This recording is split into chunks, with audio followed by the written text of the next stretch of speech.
కృష్ణాపురం విషాద ఘటన అందరినీ కలచివేస్తోంది. ఈ ఘటనలో మృతులు క్షతగాత్రులను పరామర్శించేందుకు వెళ్లిన బొత్స ప్రభుత్వంపై ఆరోపణలు చేస్తే వాటికి కౌంటర్ ఇచ్చారు సీఎం చంద్రబాబు. ప్రభుత్వాలు ఏంటంటే ఎందుకు వస్తుంది ప్రమాదం, ఆ ప్రమాదాన్ని దానికి ఉన్న ఏ కారణం వల్ల వచ్చింది, దాన్ని ఏ విధంగా మనం అరికట్టాలి అనేది దృష్టి పెడితే అవన్నీ అయిపోతాయి. జరిగితే జరిగింది అని నిర్లక్ష్యం ఉంటే ఒక దాని తర్వాత రెండో వస్తుంది. ఇమీడియట్ ఇప్పుడు ఉంది దీని ఇంతకుముందు ఎల్జీ ప్రాబ్లం జరిగింది, వెంటనే సేఫ్టీ ఆడిట్ జరగాలన్నాం, పెట్టాము, వెంటనే అందరికీ జీవో ఇష్యూ చేసాము, కమిటీలు వేసాము. ఇప్పుడు సాక్షాత్తు ఉన్న నీరవ్ కుమార్ ప్రసాద్ ఎవరైతే సిఎస్గా ఉన్నారో ఆయన అప్పుడు సెక్రటరీ, ఆయన ఆధ్వర్యంలో వేసాము, ఆయనే చూడమని చెప్పాము, ఆయనే పర్యవేక్షణాధికారి, ఆయనతో చేయించాము. ఇప్పుడు అలాగే చేస్తే ఆటోమేటిక్ తగ్గుతుంటాయి. అది అలాగని వ్యవస్థను ఆపేయమని చెప్పట్లేగా మేము. సార్ ఇప్పుడు మీరు చెప్తున్న విధంగా అధికార పార్టీ నాయకులు రాలేదు, దానికి కారణం అంటారు. నాకేం తెలుసు, మీరు అడగండి వస్తారు. తర్వాత ఇప్పుడు నేను అన్నాను కదా, ఇప్పుడు నేను అన్నాను కదా, వాళ్ళకి ఖాళీ లేక వాళ్ళకి వెళ్ళిన వాళ్ళకి నిర్లక్ష్యం నిన్న జరిగిన ఎన్నికల్లో వాళ్ళకి వచ్చిన ఇది చూసి ఏ రకంగా తెచ్చుకున్నారు అవి చూసి వాళ్ళకి వచ్చి ఎక్కడున్న వచ్చి అక్కడ లేవు. వాళ్ళు విమర్శలు చేస్తారు, ప్రజలు అర్థం చేసుకుంటారు. ఇలాంటి తప్పుడు పనులు చేసి మళ్ళా విమర్శించడం అనేది చేతకాంతనం. నేనే బాధ్యత. నేను వచ్చి 60 రోజులైంది. చేతగాని అసమర్థ వల్ల వ్యవస్థ కూలిపోయింది, దానివల్ల సంఘటన జరుగుతుంది. అది గుర్తుపెట్టుకోవాల్సిన అవసరం. తప్పుడు పనులు చేసేవాళ్ళు ఇట్లే మాట్లాడుతూ ఉంటారు. ఏదో శవాల కాడ వయసులు ఏర్పడిన రకం ఏంటి మాట్లాడాలి. సంఘటన ఏంటి, ఎక్కడ జరిగింది, ఎందుకు జరిగింది, వాళ్ళు ఆదుకునేది అది చేస్తా. మంచి పద్ధతి కాదు. చాలా క్లియర్గా చెప్తున్నా, ఇలాంటి తప్పుడు పనులు చేయండి.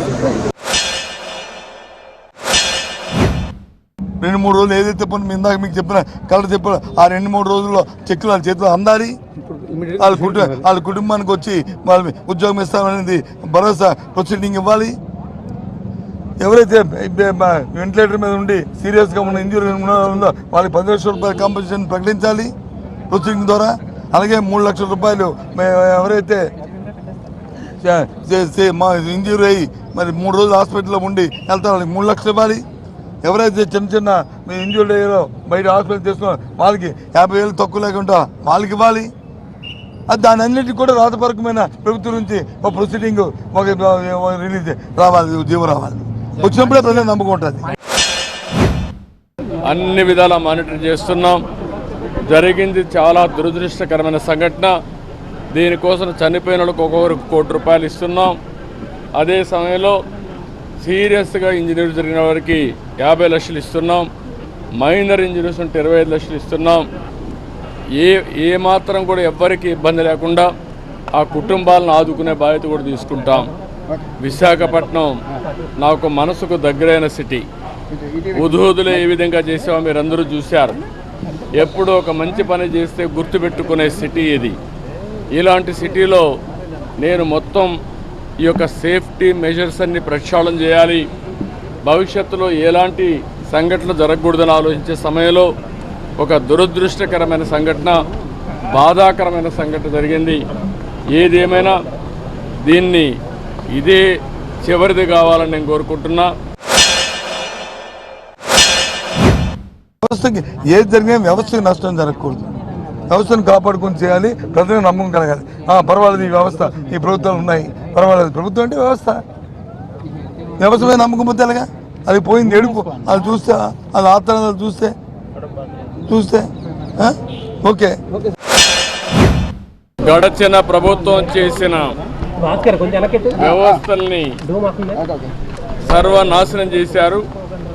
అవన్నీ బాగు చేసే కార్యక్రమంలో ఇలాంటి సంఘటన జరగడం చాలా బాధేస్తుంది. అయితే ఈ సంఘటన వల్ల దగ్గర 17 మంది చనిపోయారు, 36 మంది దెబ్బలు తగిలాయి, 10 మందికి మేజర్ దెబ్బలున్నాయి, 26 మందికి మైనర్ ఇంజరీస్ అయినాయి. ఇలాంటి సంఘటన జరిగినప్పుడు ఈ విషయాలన్నీ ప్రజలకు తెలియజేసి కుటుంబ సభ్యులకు కూడా మనం అండగా ఉండి మళ్ళీ వాళ్ళని మామూలు వ్యక్తులుగా తయారు చేసే వరకు అటు ప్రభుత్వం అండగా ఉంటాం, మేనేజ్మెంట్ ఉంటుంది. మేనేజ్మెంట్లో జరిగిన అవకతవకలు కూడా ఏమైనా ఉంటే అవన్నీ కూడా అధ్యయనం చేస్తున్నా, అది సెపరేట్గా డీల్ చేస్తాం.